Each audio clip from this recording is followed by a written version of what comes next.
everybody, welcome back to another video. Today I'm going to be giving you a full tour of the Fred Olsen Borealis, which I was on during May 2025. So the Borealis is one of Fred Olsen's 3 ships. They've also got the Berletta and Balmoral. Borealis is known as a smaller ship. She has a capacity of about 1,300, which is obviously a lot smaller compared to a lot of the newer ships, which have a capacity of about 5 to even 6,000 guests. So first of all, I'm going to be starting on deck 1, which is basically just the medical centre and some inside and ocean view cabins, as well as deck 2, which is pretty much the same. So there wasn't really much to show you guys on this one. So basically the first official start is deck 3, which is known as the promenade deck, and this is actually where my cabin was. So we were 3396, which was a superior ocean view cabin. You can watch my full cabin tour by clicking the link above.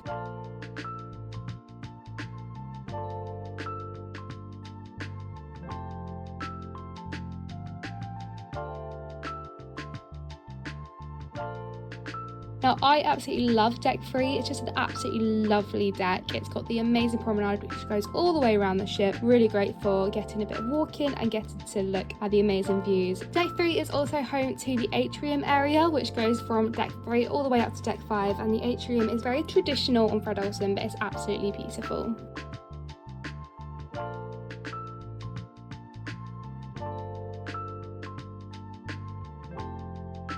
And from the promenade deck, you can also get up to deck 4, which is the forecastle area. And this is a really awesome part of the ship, which not all ships allow you to do, but you can actually get right to the front. And this is a great place to watch the sail away. However, this place is closed if it is too windy.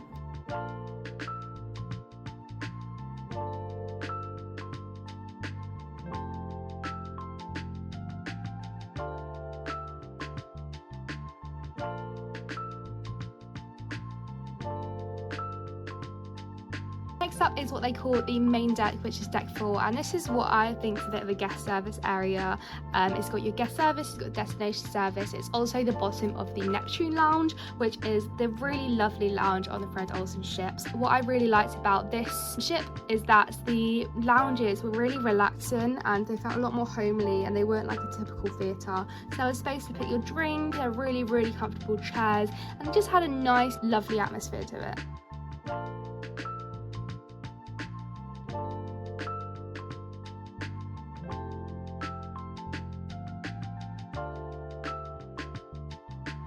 Deck 4 was also home to a photo gallery, as well as the bottom part of the Aurora and Borealis main restaurant, which I will show you in deck 5, as well as Colours and Taste, which is a specialty dining restaurant that I absolutely loved. You can pre-book this for £15 per person, or on the ship it is £20 per person.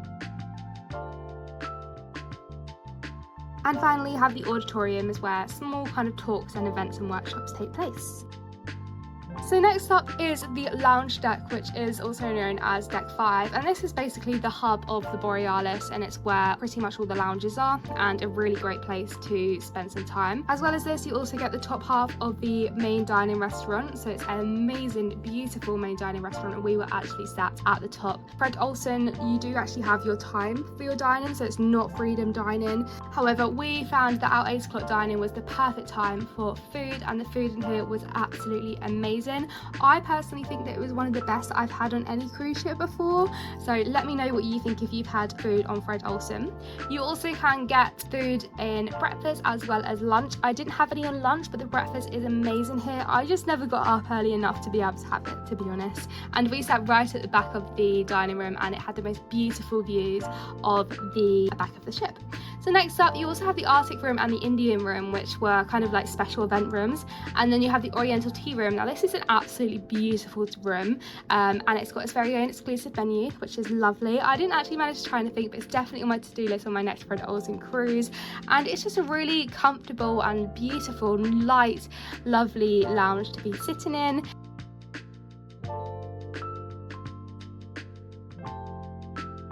And then you have the Earth room. Now this is actually inspired by people like David Attenborough and that kind of fight for climate change and fight for a better planet. I didn't spend much time in here, and it's probably one of the quieter places to go, but it's a great place if you wanted to read a book and get a bit closer to our planet. I feel like when you go on a Fred Olsen ship, you feel so much more connected to the world around you, and I really felt that come through with the Earth room.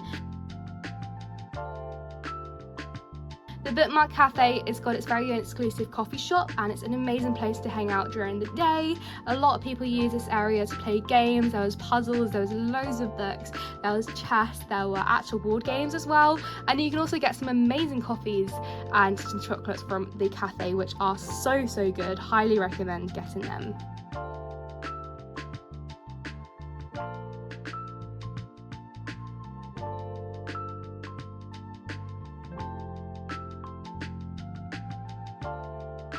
And a little bit like the Earth Room, you have the Botanical Room, which is inspired by all things green and floral, and it just really felt like a homely location. It had live flowers, live plants, pretty much the whole area, which is quite rare to see on a cruise ship, but it felt really loved and looked after. Again, this was a really great place to hang out during your days at sea. They are a lot quieter in the evenings where I shot most of these videos though, so if you wanted a bit of quiet time in the evening, this is a great location to go.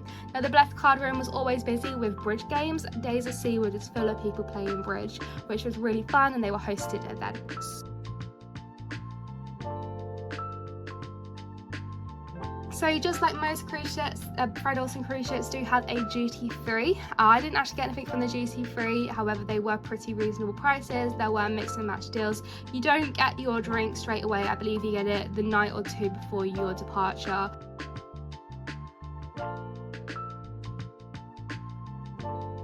One of my favourite lounges and bars here at the Fred Olsen Borealis is the piano bar. It just had a lovely feel to it. It had this big grand piano, a lovely dance floor, and it was just a lovely atmosphere. I had a couple of drinks from this location, loved the cocktails, and a lot through the night there was live music playing as well.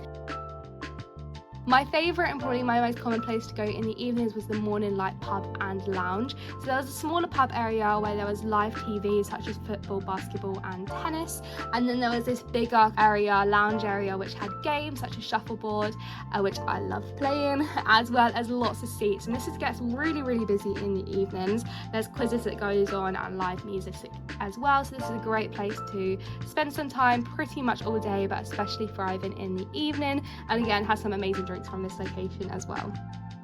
And also, just like any other cruise ship, again there are some shops. So I didn't actually manage to get any videos of the Fred Olsen shop, which has got logo shops, etc. However, there is the duty free shop with perfumes, makeup, beauty, souvenirs, etc., as well as a beautiful botanical shop which you can buy them to take home, or you can have them in your cabin. There's also the Future Cruise, which of course you can buy a cruise while you're on a cruise and sometimes get some extra value when you book. The Ocean Bar is another popular location, especially in the evenings. It specialises in really great cocktails, and a lot of events go on here during sea days, and there's a lot of live music with a little dance floor. Most of the time there's always some people dancing in the Ocean Bar, so it's just got a lovely atmosphere.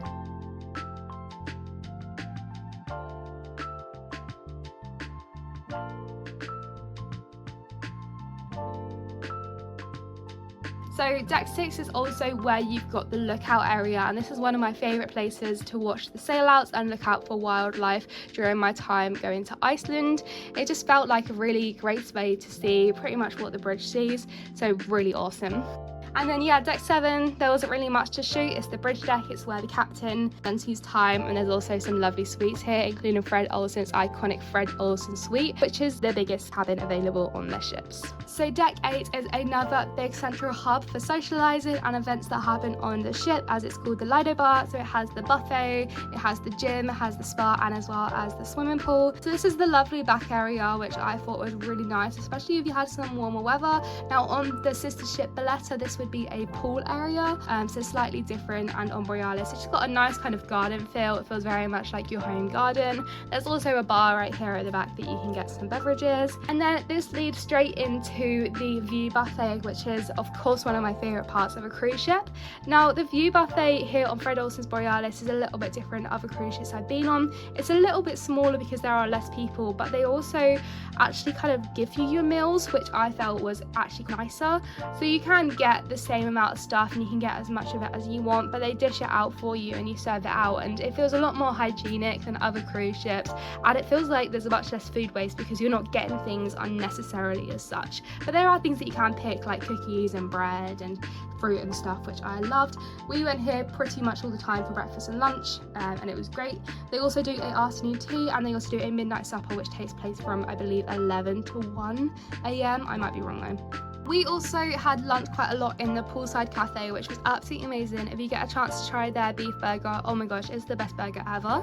And then the kind of pool area is a really, really nice place to relax on warmer cruises such as the Mediterranean or Canary Islands. They have a retractable roof which will open up, but of course in Iceland it wasn't quite warm enough to open up the roof. And then you get the fitness area and Atlantis Spa. Unfortunately, because I had no bookings, I was unable to actually get into the spa, but the fitness area was massive. It felt really quiet at times as well. And they also do classes which are included in your cruise fare. You just have to book them a little bit early. But if you want to do yoga, Pilates, or any exercise classes, definitely keep an eye out for them. So deck 9 is quite small. There's only a couple parts to deck 9 and it's the final part. There is deck 10 as well, which has the sun lounges, but this is the final part of my tour. So first part is the art studio, which is a great place for events, as well as you can actually spend your own time here doing art. So it's just a really nice place to be creative. You also get this little sports deck, which I actually found on the last day of our cruise, which I was kind of gutted about, but on warmer locations you can play tennis or games like so. There's a nice area to watch the world go by and kind of soak in the beautiful views, as well as the amazing Fred Olsen architecture. And then you finally get the observatory, which is located at the front of deck 9, and this is really, really nice bar and lounging area. You get some binoculars so you can look out the windows and get some drinks, and it's just a lovely way to view your time at sea.